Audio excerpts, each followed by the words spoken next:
History is more than just a record of the past. It's, really our collective memory, a mirror that reflects who we are and where we come from. For centuries, the story of Black people, especially in Africa, has been, distorted, ignored, or even erased. The result is a gap in understanding, not just for Black communities, but for the world as a whole. When a people are told over and over that they have no meaningful past, it becomes harder for them to imagine a hopeful future. That is exactly why Black history matters.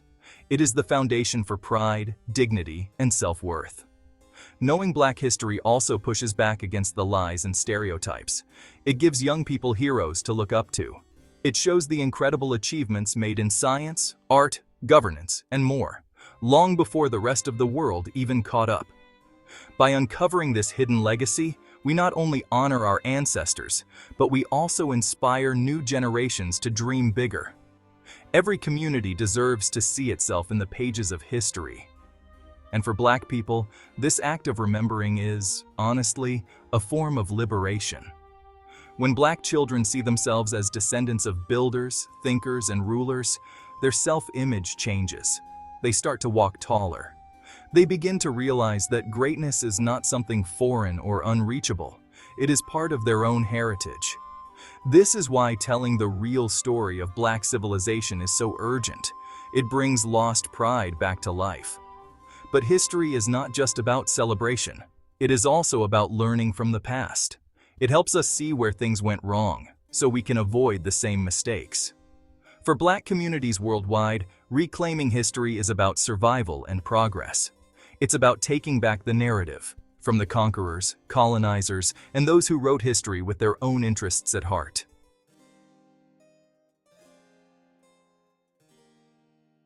In the turbulent 1960s, a generation of Black youth began to ask challenging questions about their place in the world.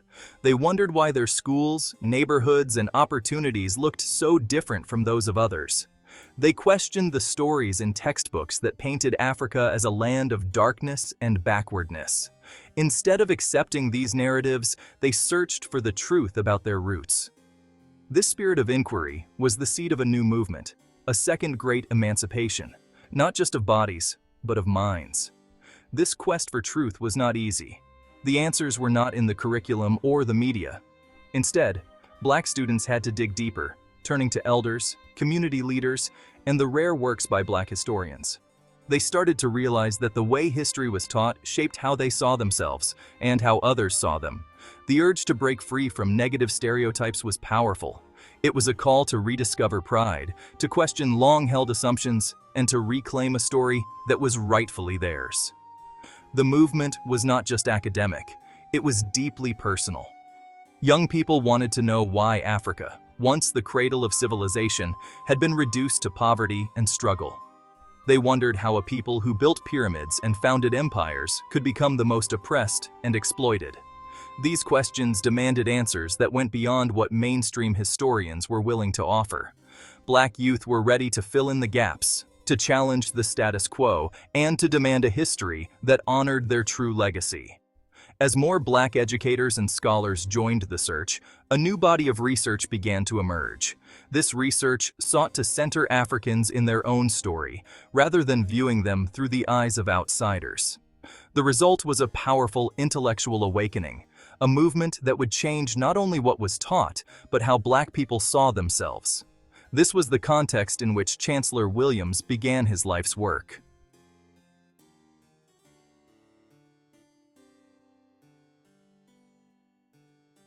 Chancellor Williams spent 16 years researching and traveling across Africa to find answers to the burning questions of his youth. He wanted to know, if Black people were among the very first builders of civilization, what happened to them? Why did such advanced societies fall, and how did their history become so hidden? Williams saw that the common answer, that Black people had always been at the bottom, was both false and dangerous. He set out to prove that many forces, including natural disasters, foreign invasions, and stolen legacies, had played a role in the destruction of Black civilization. Williams wrote his book as an act of rebellion against the subtle, damaging messages found even in the most progressive history books. These books, often written by outsiders, quietly suggested that black people had nothing to be proud of. But Williams believed the opposite, that black history was filled with brilliance, resilience, and creativity. His mission was to bring this truth to light, making it accessible not just to scholars, but to everyday people, so that a cab driver, a housemaid, or a student could read and understand the greatness of their ancestors. The destruction of black civilization is a call to action. Williams argued that only by studying their own past could black people learn from their strengths and understand their weaknesses. He wanted history to become a guiding light for those seeking unity, progress, and justice. His book is not just a record of what happened, but a tool for building a better future. In sharing this hidden history, Williams hoped to spark a new pride and confidence in black communities worldwide. He wanted readers to see that their heritage is not one of defeat, but of triumph and unbreakable spirit. Through his work, he offered a blueprint for reclaiming identity, restoring dignity, and shaping the course of history for generations to come. In a small, segregated South Carolina town, young Chancellor Williams saw stark inequality, grand schools for white children, run-down shacks for black children. He asked, "How is it that white folks have everything and we have nothing?" These questions, met with silence, fueled his determination to uncover the real history behind injustice. Williams' search for truth began here, shaping his lifelong mission to restore dignity and understanding. As a young student, I discovered a hidden history through black publications like The Crisis, realizing Africa was the cradle of civilization. I learned the black race once led in science and culture, but wondered, what happened? Textbooks ignored black achievements, and I grew frustrated with biased history. So I made it my mission to uncover the true story, answers hidden for centuries.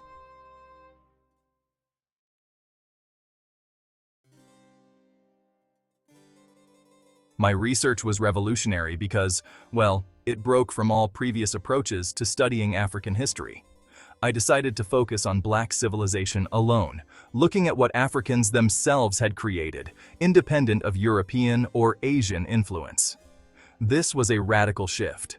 For too long, the history of Africa had been told as the history of outsiders in Africa. I wanted to tell a history of Africans, by an African perspective. My goal was to separate purely African institutions, laws, and philosophies from those that were later imposed by Islamic and Christian conquerors. This was the only way, I believed, to truly understand the heritage that had been lost. My quest was driven by a list of very specific, deeply probing questions. I wanted to know, for example, how an all-black Egypt became an all-white Egypt, noting the confusing classification of mixed-race individuals as white in North Africa and the Middle East. I sought the precise details of how the achievements of the African race were so completely erased from the historical record on a global scale. I questioned how a people who were among the first to invent writing could lose that art almost completely. These questions, formed the core of my 16-year investigation, guiding my research and travels across the continent. I also tackled the difficult issues of division within the black race. I asked if there was, in fact, a single African people, and if so, how to explain the countless languages and cultural variations. I observed what I saw as more disunity and self-hatred among blacks than among any other people, and searched for a historical explanation. In stark contrast, I sought to understand the undying love that many black people seemed to hold for their European and Asian conquerors. These were not comfortable questions, but I knew that avoiding them would mean failing to grasp the full picture of what had happened. My mission was not just academic, it was for the people. I believed that real identity could only come from knowing one's true heritage, which was hidden in history. Without this knowledge, I saw black people as floating along, basking blissfully in the sunny heritage of other peoples. My research was designed to provide a solid foundation, a body of purely African principles and value systems developed by our own forefathers. From this foundation, I hoped a new ideology could be built to guide the race onward, turning talk of identity into a known reality and a source of unbreakable strength.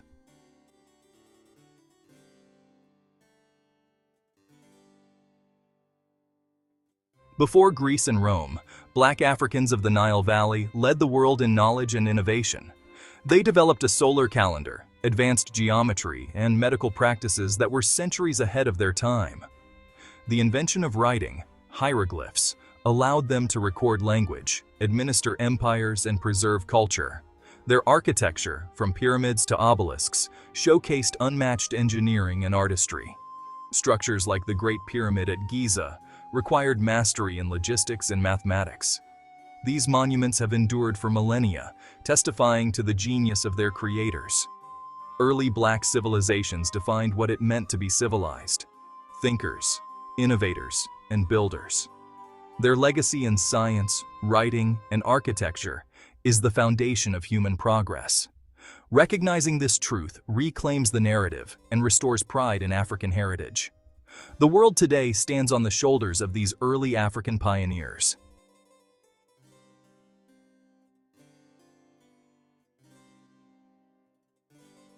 Chancellor Williams traced Africa's roots to the vast Ethiopian Empire, a federation of kingdoms including Egypt, Nubia, Kush, and Aksum. This was not a single centralized state, but a sophisticated alliance of autonomous kingdoms. Each kingdom kept its own leaders and customs, united by shared culture and mutual defense. This federal model fostered unity and diversity, creating a resilient empire that lasted thousands of years. Cooperation, not conquest, was the guiding principle. Leaders worked together for the common good, sharing resources and support. This system allowed different peoples to coexist peacefully under a broad African identity. Williams's research revealed Africa's original political structure: organized cooperative states. This directly challenges the myth of Africa as a land of warring tribes. The Ethiopian Empire was a model of organized society and a center of world civilization.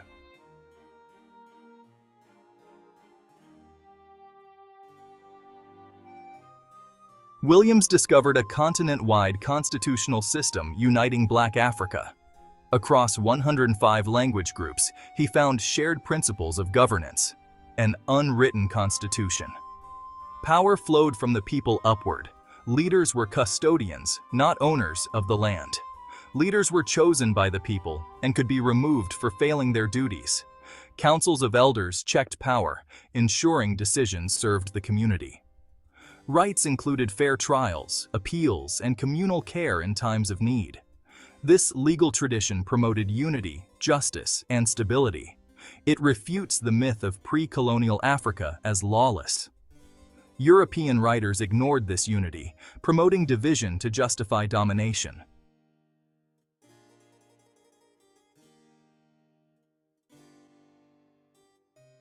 Black civilization was built on the principle, "I am because we are."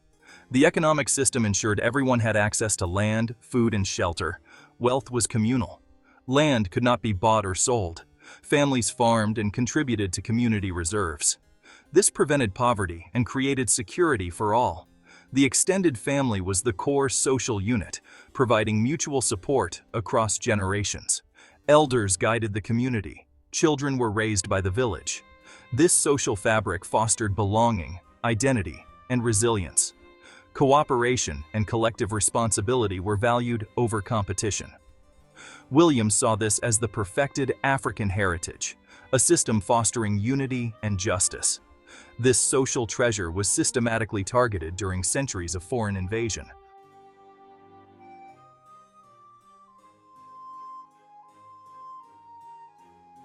Black civilization's decline began with environmental upheaval, not invasion. The Sahara's transformation from fertile grassland to desert forced mass migrations. Displaced peoples struggled for survival, often clashing over scarce resources. The desert became a barrier, isolating regions and weakening unity. Societies had to adapt to new environments, disrupting knowledge and institutions. Energy shifted from advancement to survival, eroding civilization's foundations. Nature, once nurturing, became an adversary, scattering populations and weakening empires. These cracks made Africa vulnerable to later invasions. When foreign invaders arrived, they found a continent already strained by ecological and social challenges.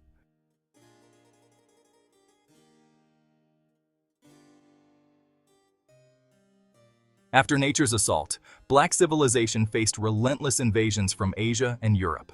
Assyrians, Persians, Greeks, and Romans conquered Egypt, replacing black leadership and institutions. Roman rule exploited Africa's wealth and imposed harsh colonial systems. Racial mixing and new hierarchies fractured African society, eroding solidarity. Later, Arab conquests brought Islam, new cultures, and a brutal slave trade. Arabs imposed their language and culture, pushing deep into the continent and destroying indigenous rule.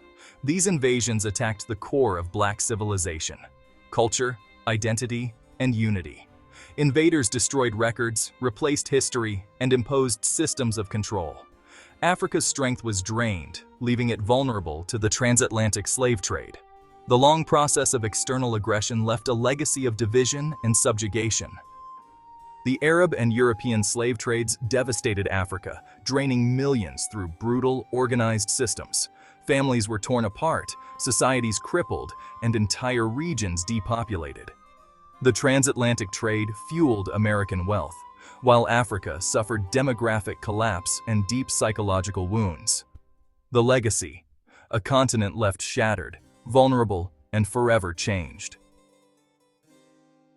While external forces like invasions and the slave trades were devastating, the final blow to black civilization was self-inflicted: disunity. The greatest weakness was the failure to maintain unity, allowing outsiders to exploit and divide. This pattern of disunity remains the biggest obstacle to black progress today. The lesson is clear: black power comes from black unity. Only together can we restore what was lost. The black identity of ancient Egypt, or Kemet, was systematically erased. Western scholars recast Egypt as a Mediterranean civilization, disconnecting it from Africa. But the earliest Egyptians were black Africans, part of the ancient Ethiopian Empire. Through whitewashing and false theories, history was rewritten to deny black greatness. Reclaiming Kemet is not just academic, it's an act of intellectual liberation. The rewriting of African history was a global campaign to erase black achievements. Victors controlled the narrative, destroying libraries and looting artifacts. Museums in Europe are filled with Africa's stolen history, reinterpreted to fit a Eurocentric worldview. Colonial education erased African heritage, teaching children to admire their oppressors and forget their own greatness.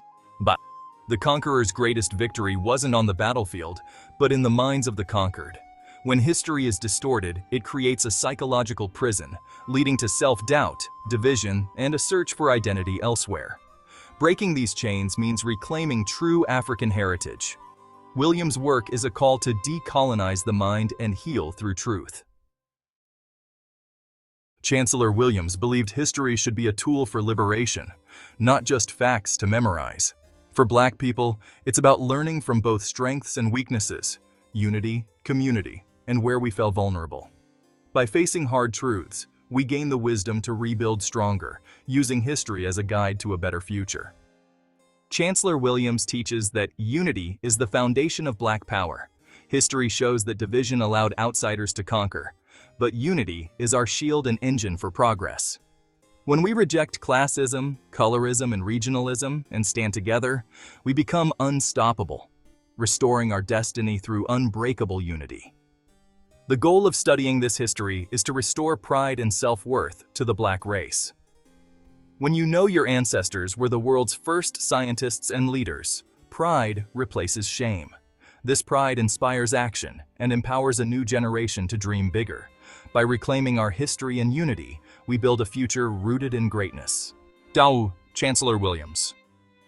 The destruction of black civilization is more than a history book. It's a call to resurrection. It reveals how external attacks and internal disunity led to the fall of great African civilizations. Williams shows that what was destroyed can be rebuilt, and that knowing true history is the key to liberation. The lesson is clear. Unity is essential. The story isn't over. The sun that set on black empires can rise again.